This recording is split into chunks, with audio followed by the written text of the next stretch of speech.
abagabo barastressa umugabo nyine arahinduka muragenda nyine yarakwigizeho umwana mwiza hanyuma mwagera mu rugo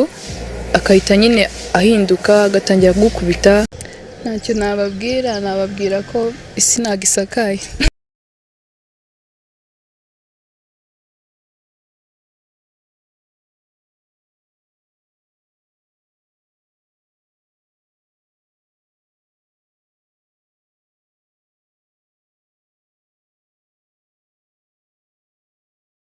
twahuriye muri Nairobi twahuye muri 2019 muri Nairobi ariko muri inshuti ze twari tuziranye and then connecting so biratangaje ibintu by'Imana iyo ubonye umuntu kumva hari ukundi kubaye yego I think feeling namugizeho nibwo bwa mbere yimbayeho of a sudden for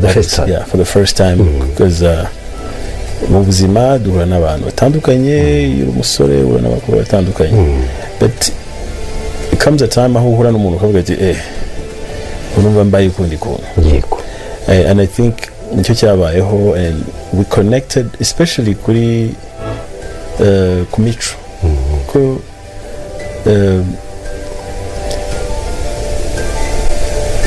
you know